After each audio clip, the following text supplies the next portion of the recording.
My name is Thaddeus T. Jenkins, better known as TJ Jenkins, owner of the Wrijen Company marketing and advertising agency.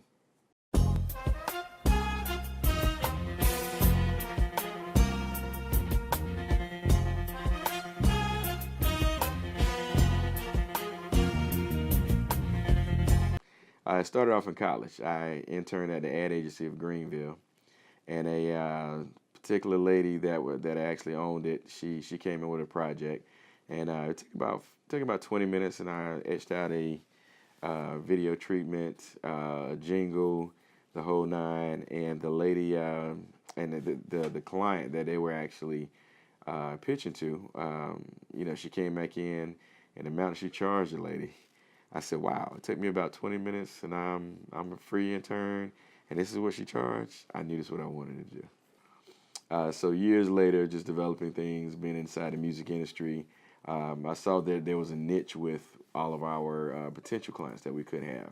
So what I did was, upon leaving radio and the music industry, we formed the Wrijen Company. What we did was took every aspect that we had ever um, endured in or even accomplished within the marketing, advertising, and promotions avenue, and actually birthed them into one company. So we started handling everything from your street team work to your media buying, your media planning, your marketing consultant, your business ethics, crisis management, and the list goes on. So we landed our first client.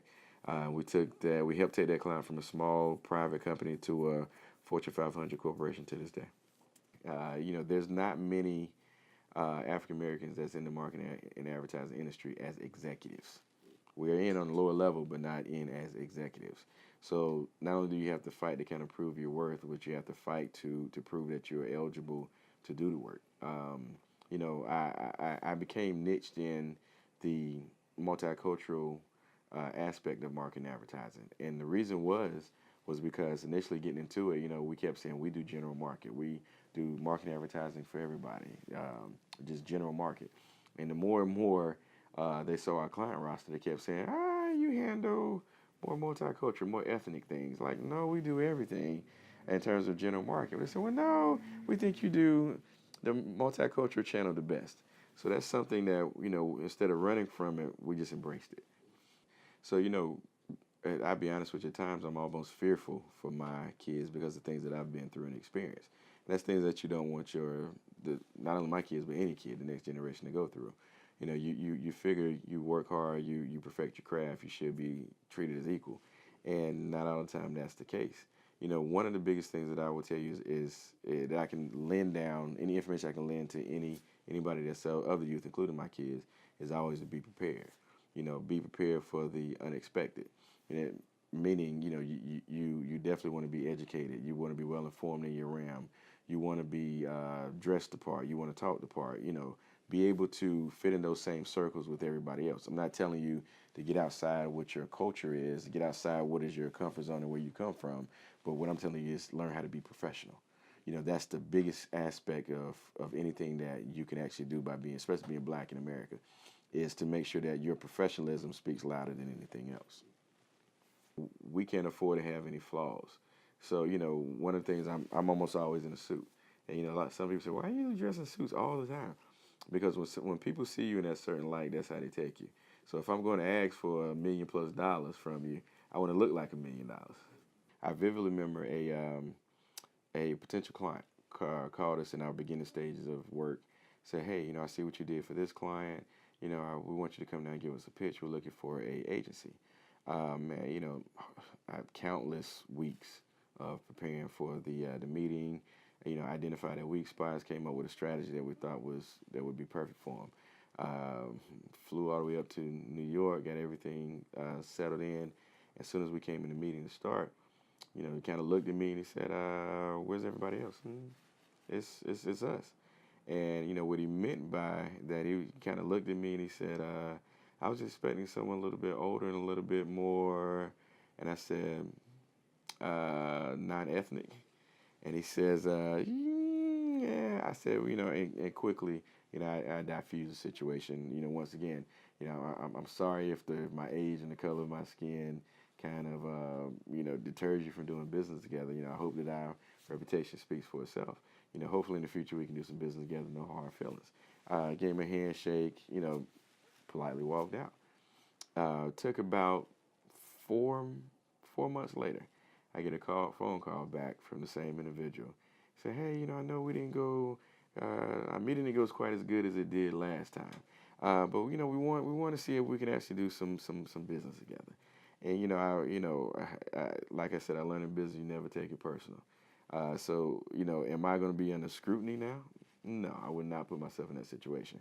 So what I politely did was say, well, what is your budget?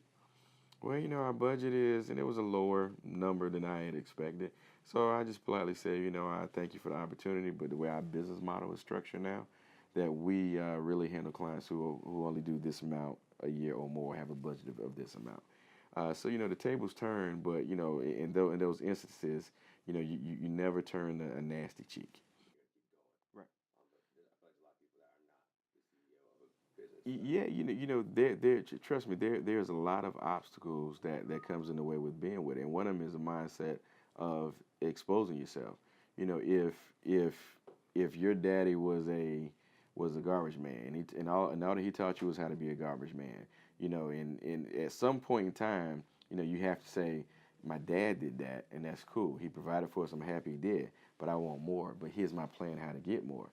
Some don't see the opportunity, and then to be frank with you, a lot are just not set up to be in that opportunity to progress themselves. So it's something along the way that has to be done that helps people progress. That whether it's a teacher that influences them on the way, whether it's a peer that says, man, we're going to do something different than everybody else has done. So to a certain aspect, just like everybody that's been revolutionaries, everybody that's been a huge business owner and made it, they took a calculated risk and advocated for something, and it actually went in their favor. So as a society, we have to change our mind frame of that to say, hey, I can't use it as a crutch that I haven't been given the opportunity. Yeah, you're absolutely right. Is it right? No.